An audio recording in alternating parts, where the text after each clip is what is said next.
Welcome to episode 95 of Sport SA Daily Diary. Today we're chatting to ex-Proteas squash player and the Joburg to Sea race director, Craig Wapnick. Afternoon, Craig. How you doing, buddy? Right, Adam. Good stuff, man. Nice to see you. Yeah, you too. Amongst all this lockdown and cancellation and postponing of races, it must have been a bit hectic on your side the last few months.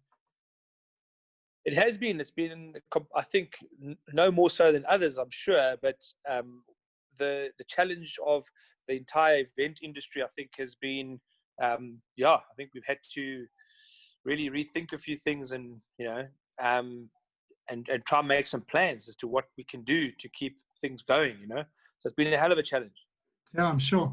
And I'd like to get on to that shortly. But first, I actually want to chat to you about yourself. Doing a little bit of research, I found out some pretty interesting facts I didn't know, that you actually played squash for South Africa. That came out of left field. Especially the state I'm in at the moment, the condition. I was 20 kgs lighter when I played squash. I did, Adam. I from about the age of, I think it was from the age of about 19, I played on the world circuit for about 10 years. And it was just, life-changing, man. It was amazing. And when did you start playing squash? I started quite young, I lived near squash courts grew up in the south of Joburg, and I lived near a club called Southern Suburbs. And I just happened to play with my friend and his mother the one day. And I just took to it. And I think, I loved all sports, but I think the one thing that appealed to me about squash the most was that when you run out of playing partners because they're too tired, because I just used to drive them into the ground, I could go practice by myself against the wall.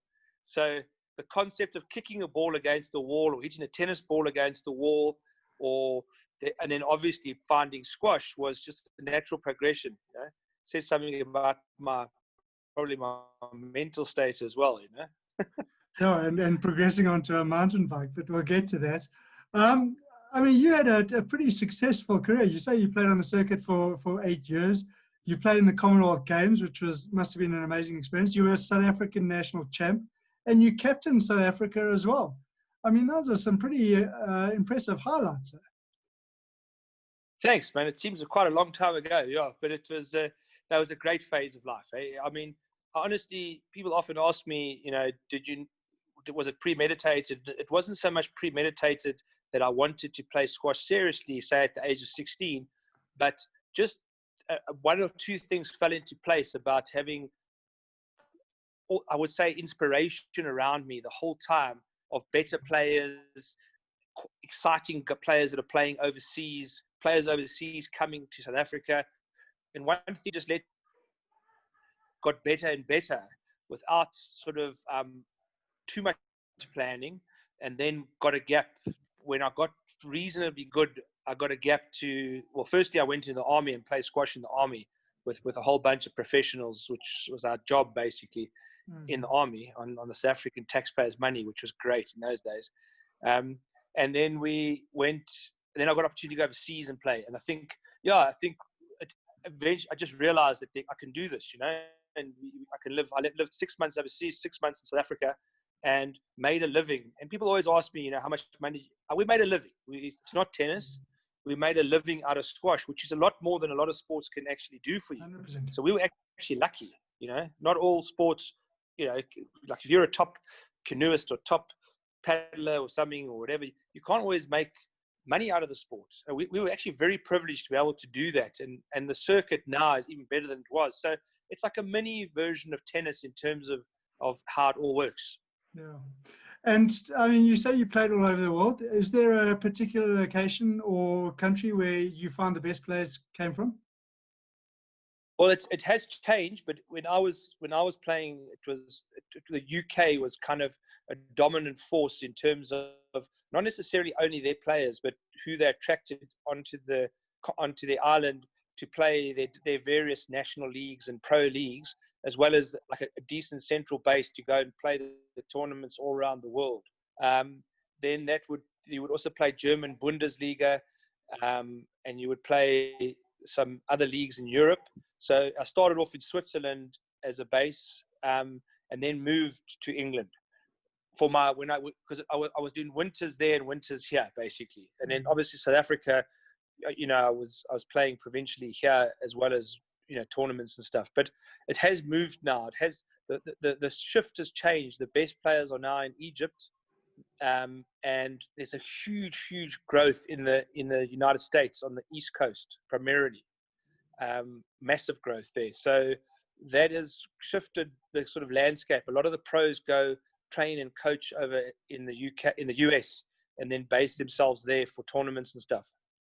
And I mean, Egypt's a strange place where the top players come from. Is there a specific reason why? Do you know?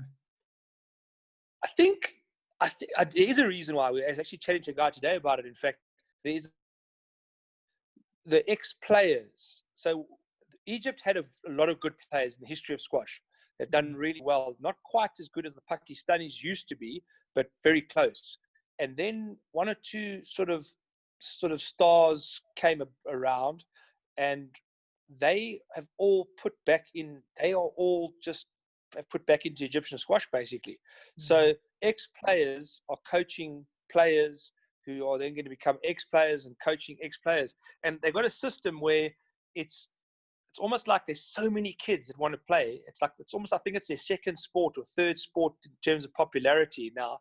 And they got this concept called King of the Court, where there's not enough courts for the kids. So if you win, you stay on and you play. So the best kid just stays on. So it's quite fun, and I think they've just got a culture of wanting to play squash. It's amazing. Yeah, I mean, that's phenomenal. And Craig, of all those highlights, is there one that stands out when you think back and think, wow, that was a pretty amazing achievement? It's kind of weird. I think the team, because it wasn't a team game, so to speak. I mean, some of the individual highlights were fantastic, and winning the national championships, for example, was a bit of bogey on my back because of I was doing really well overseas, but you got a lot of local pressure and you hadn't won it, and then you win it, and it's quite a nice feeling. But I think it's the team events that I played in. There's an event in South Africa called the Jarvis Cup, which is basically the interprovincial for squash. It's a Jarvis Kaplan. Kaplan's the women's and Jarvis is the men's. And winning those kind of, we have foreign players playing in the teams, and it's a bit like the Curry Cup of squash, basically. Okay. And winning a few of those on the final day, there's nothing that can touch it. I mean, the atmosphere, the vibe, it's just amazing. And then obviously the world's men team championships, those were massive, So it's although it's not classically a team game, it's amazing how it does become a team thing when you've got like your player playing for, one of your teammates is playing for you to go through to the next phase. It's quite exciting. Oh, no, for sure.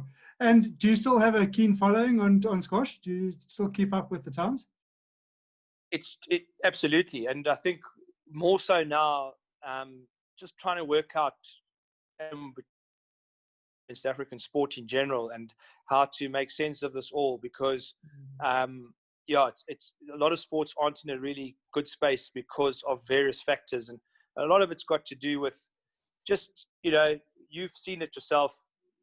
Sport has been run by federation kind of style, with a lot of other sports run professionally in terms of sports marketing and all sorts of things. And having been part of JBTC for 10 years and on a mountain bike kind of level, I've seen what a little bit of commercialism without being too commercial could do. And it's kind of sort of the squash needs a revamp here, and I'm really keen to try and do something to get involved that makes sense, to get better players produced. The world circuit's never been in a better position, and yet we've got the least amount of players on the world circuit. And that just is odd for me. So it's not about pointing fingers. It's about finding out how we can solve it, Yeah. So it's especially in this lockdown phase, I found it's a fantastic opportunity to think about those things where sometimes just things happen too rapidly, and you just life flies by. Yeah. And I mean, Craig, that's a brilliant point. And I think it's really relevant to almost all South African sports other than probably like the top six. You've got your rugby, your cricket, your soccer, probably your swimming and tennis. Or up there-ish, but everyone after that, I do feel is struggling at the moment, and I think needs a revamp and a complete rework right from the bottom up. I mean, I've chatted to a few different sports over the last the lockdown period, from archery to sailing. I mean, a lot, and there seems to be a common point coming up across all of them. Absolutely. I mean, you know, we call ourselves a sporting nation, but you got to, you know, countries have left us behind in the dust without us even paying attention, because they're just organized and they really are sports people at heart. You know, our admin fees in a lot of sports, you know, 90% of them go to the admin and 10% to the athlete. And there's a lot that needs to be done to correct the imbalance and say, you know, for starters, it needs to be run like a business. It needs to be sustainable, where everyone's accountable, and we got set goals, you know, as to how many champions you want to try and produce, or whatever that goal is. It might be about how much more participants you can bring into the sport. But there's a lack of honesty. It's not about corruption. It's about a lack of honesty of what it takes to be in the global arena. And I just don't know why we don't put our hands up and admit that and say, how can we learn from New Zealand? How can we learn from Egypt for squash? How can we learn? And let's go on a fact-finding mission and try and figure out how to get ourselves into a better state, you know. But you know, without, you know where I'm going with this, but you've got to really want to be a sports person who wants to then see other sports people progress. You can't be doing it for political power or for some sort of position in a you know, some administration. This is not an administration thing. It's a passion thing. You know, you can learn administration. You need passion first, and you can see that. Yeah, I mean, I couldn't agree with you more. And the fact is, the talent is here. You know, I've chatted to quite a few people. You know, clay shooting world champions from South Africa. We've got Luke Moore, who's an under-17 #1 in the world. So the talent is here. It progresses, and then kind of after school, it kind of shuts down because there's just no proper system. So it's just there's no system. There's no system, and I think, you know, we're not alone. You know, cycling South Africa, kind of you want, the minute you wait for handouts, I think that's the key thing. The minute you wait for lottery funding or handouts, you in a problem before you even begin. You need to attract investors into your sport who are either love it or want some commercial return. You've got to figure out quickly where the money's going to come from, until such time that our government is in a position to fund sport properly, knowing that it goes to the right place. And right now, I mean, if you look at the state of even the so-called bigger sports that you mentioned, you know, because of our school system, because of we almost have to succeed by default until we don't, and then we bounce back with the Great World Cup, which keeps everybody happy. Ultimately, that's just a bit of fluke in a sense, because honestly, after school, it's a shambles. You know, the varsity isn't bad, but what I mean is the actual sports scene is not great. It's just not great in lots of sports. Yeah, no, I couldn't agree more. Anyway, back to you. After your sort of squash career, you joined the corporate marketing world for a little bit, but then you got into the world of mountain biking with the Joburg to Sea. How did that kind of fall into your lap? Yeah, it's a great way of putting it. It did fall into my lap, which was very lucky, because when I left squash, first thing I did was, I used to do a lot of BMX and stuff, and obviously you couldn't do much right. Well, mountain biking wasn't even there when I was playing squash, but these bikes had just started coming out in 1998 in South Africa with a bit of suspension, and we messed around. The first ride I went on was an ex-squash mate of mine, and we had such a good time on Table Mountain. It was just, I remember it distinctly. And we started trying to get up a hill that we couldn't get up, and it was rocky, and we just didn't leave until we could get in. And then once I was on that bike I was hooked, completely hooked. I don't know why, just hooked. I think it was because of the same feeling as squash in a way, when your heart rate like bolts up. I don't know what it was. And then when I was working, I got to meet Farmer Glenn through a mutual friend of ours. And we went before he started Sonic to Sea, we used to go down there with a bunch of Joburg guys to sort of test his routes, you know, effectively like a dry run. But even at that stage, he didn't know what he was trying to aim at. And we were so chuffed with his route from Sani to Sea. We'd give him feedback and we'd have such a good time. We became good mates, you know. And eventually, when he heard that I'd left advertising, I decided to have a break. He called me, he said, come, he's always had this dream to do Joburg to Sea, extend it almost like Sani to Sea. Would I do it? I said to him, I'm there. And I just went. That was it. And then he gave me the reins on that because of his farming and stuff. And he said, you know, you basically run with this and let's go for it. And I said, fantastic. So that's the story. And it's not a simple task, just sort of putting on a mountain bike ride. You've got more than 800 competitors, I think, now, over the different races. It's quite a logistical challenge. You know, you go through more than 100 farms, I believe. You need to deal with those personality of those farmers, opening gates, closing gates, making sure cattle don't get away, crossing dams. I mean, it's a massive logistical operation. You know, Adam, it is, eh? But one of the things that it is, it's all about relationships, as you said. It's you know, a lot of, because of the model that Farmer Glenn started with Sani to Sea, where the schools can make money off the event, instead of paying outside suppliers to village, we pay the school to do it. Then that's about managing relationships, because effectively they are getting paid to do a lot of the work, and they love it. I mean, they really do, because they get good money out of it. Because I mean, that's our whole philosophy, is that without them we kind of don't have an event really. And then, but it's about it's about relationship management from my side. Listen, the logistical side from my side is the route. That is huge, because if I sit to you and say to you, "Oh, I've got to go check something on day 6," you know, I can say that to you in 10 seconds in this forum. I've got to drive 600 k's to get to check the section, fix it. You know what I mean? So it is that challenge, but it's not. It's like kind of South Africa. You know, you're in South Africa. You're in the rural areas. But after 10 years, you realize that what we've created is something that is like a metaphor for what, if all South Africans work together, what you could achieve, because that's effectively what it is. I mean, we've got all these communities pulling together for us, and we hopefully pulling together for them. It's incredible what they've put on, you know. So without them, we actually nothing. I mean, it's just a good idea. With them, it's a good idea put into action. Yeah, I mean, you talk about the communities and what they put on. I'm not a mountain biker myself, but I have been involved in the sport for some time now. And I've come to the Joburg to Sea once, and I came to the first day, and the spread of food was unbelievable. I mean, it was more like a fete come carnival than it was a mountain bike ride. Unreal, the food.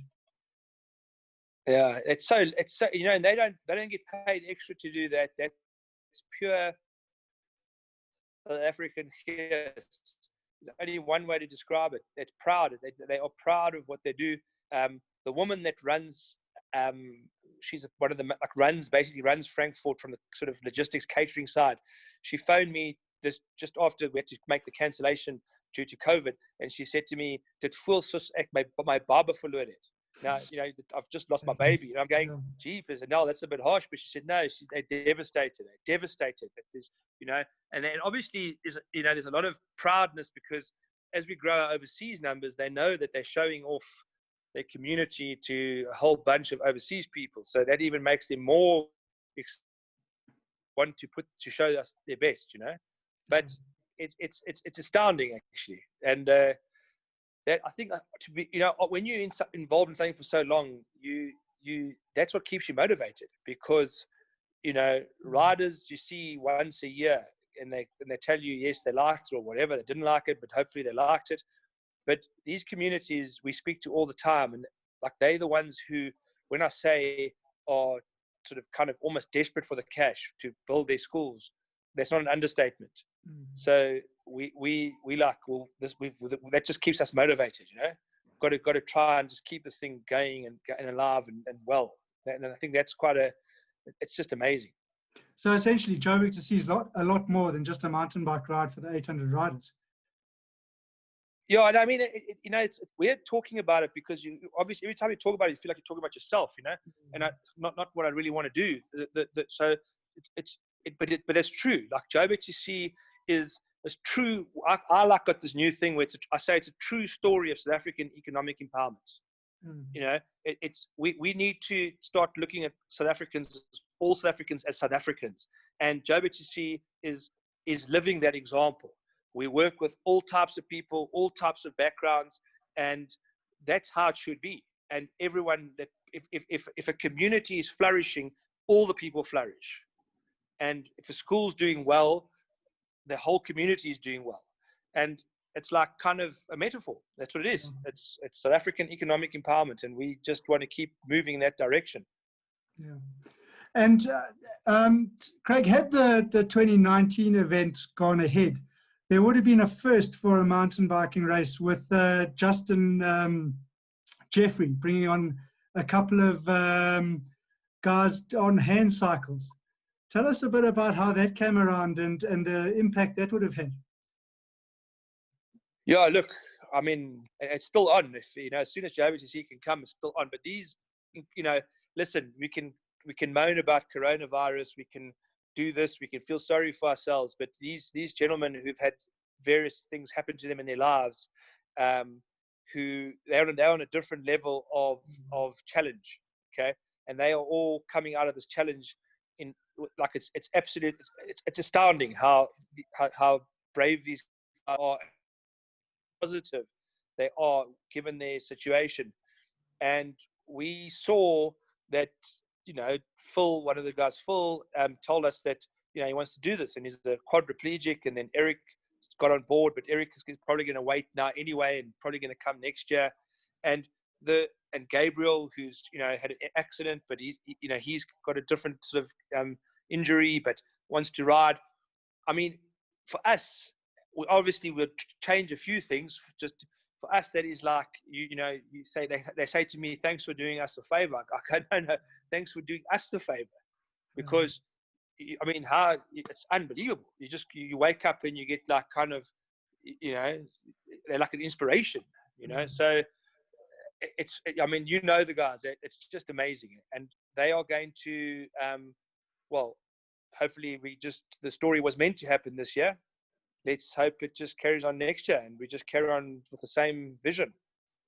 We will put together routes that can suit their capabilities in terms of distance, and obviously their modified bicycles. And in many cases, their modified bicycles are state of the art in terms of suspension and whatever. But we're not looking to take them down the most technical trails, but we're certainly not going to overly protect them either. They don't need it. They're tough guys. Yeah, they're just two other competitors, and I think they probably want to be seen like that. Yeah, Greg, you must have seen some pretty amazing things during your time with Sani to see. Are there one or two specific moments in terms of, wow, I can't believe someone's done that, or that sort of thing, moments that have stood out over your years? Yeah, it was a wonderful chap, Paulo Beltramo, who rode JBTC, full-blown cancer as his kind of last thing he did. His body would overheat from the chemo kind of thing, and he pushed through and did it. I mean, literally, it was just like just mind blowing, and then there was John from he did it twice actually. JBTC, he lost his eyesight in the Kenyan bombings in I think it was just before 1990 or 2010, somewhere around there. And he rode with his partner on a tandem bike, and just staggering. I mean, those are the sort of people that, and there's many stories. I know, slightly like different versions of that, but those are the guys that are just the champions. Yeah. They're the champions, and then you just think, whew, this is, you've got it good in life, eh? Yeah, and I suppose it gives you the motivation to carry on and build the race bigger and better. Sure. Slightly political question. Obviously, mountain biking is growing in South Africa, but there's so many mountain biking races now. I think the last time I checked, there was close on 80 mountain bike stage races in South Africa over the year, which is more than the US and Europe combined. Do you not feel that there's too many? And should the race organizers not maybe get together and, I don't know, do something? Because isn't it becoming saturated and we're all just kind of taking a bit of everyone's pie? Yeah, look, I think you know, 100%. I think but I have seen recently that I think it's going to taper off to the events that can actually be sustainable. One of the challenges, and this is what I always say to people, is JBTC. Our competitors are not the Cape Epic; they are a feeding ground for JBTC, or the other long stage races. Not everyone wants to do the same race every year. So anyone who can do the Epic might consider JBTC, and anyone who does JBTC might consider the Epic. That's not our competition. Our competition is guys just realizing they can spend their money on a weekend or week away and go ride, So our job is to make sure that the 9 days that they're spending their money on is an absolute life-changing experience in terms of an escape from life and all sorts of things. So I think, like any business, Adam, I think you need a promise. What a lot of guys did is that they timed the numbers by the participants and think they can just make money out of the event.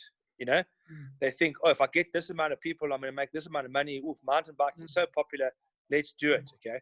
They don't realize the level. I mean, people to this day don't understand the level of investment that Farmer Glenn put in before he launched the event. Kevin Vermark, what he had to go through before it became before it turned a profit kind of thing. And the level of detail and the level of passion, so that it's authentic and real, and it is astounding. And I think a lot of these guys bypass that. So the ones that put effort in a big way, I think will last. I do. I think it's a bit like the Blockbuster video. Remember there used to be video stores in every corner when we grew up, and then the big chain started, just they would fall off, and now all of a sudden, guess what? There's no videos. There's not even CDs. So as long as you're adapting to change with the times, I think this COVID-19 has been a massive thing for our events. But then what's next? Maybe there's something else that comes out of this that says people want to ride their bikes, they want to support South Africa, say. But I think a lot of startup events forget the amount of effort you put in to get it right. And I'm not speaking like I'm the guru. I learned from Farmer Glenn in terms of the detail that he went to with Sani and the actual kind of preparation that went into it. And that's what we try and do. But I think if you can see it as soon as you can see the detail. I mean, you've been at events, you can see the detail immediately. And then you can know when the people have skimped on the route or skimped on the food or done this, because you know what the standard is, Yeah. So the ones that put the effort in, I think, will work. Yeah, completely agree. I'm really hoping that once this all shuts down and we get back to normal life, that I think people will rush back to events. I think they've all been so desperate for them that I'm hoping all of these events will just go back to normal. Craig, just in closing, you're very fondly known by many people in the industry as Wapo. Obviously, it comes from the surname, but how did it sort of originate? I think it was just, I stand to be corrected, but I think it came from the squash world, because I don't know what it is about certain sports, but you know from your background as well that in certain sports the guys they'll add like a Y onto so it's either the guy's name's Simmons, it's Paul Simmons, it's Simo, and if it's the guy's name's Murray Winkler, it's Winkles and Wapo, and it's like a male bonding. I don't know if women do it that much. It's actually a very interesting question. I don't know if they actually do that sort of thing. I think men are like kind of pathetic, really. We start calling ourselves Wapo and so Morgs. It's like bizarre. So everything was ended up with Wapo. So I suppose unfortunately it's only related to my name. Well, Wapo, it's been great chatting to you today on Sport SA Dari. Thank you for your time. And good luck with JBTC next year. I'm sure it's going to be an absolute cracker. Thanks, Adam. Good chatting to you, mate. Good luck to you too. Take care. Cheers. Look out for tomorrow's episode of Sport SA Daily Diary, where we chat to a man who's represented South Africa in 3 disciplines and is now a national team coach.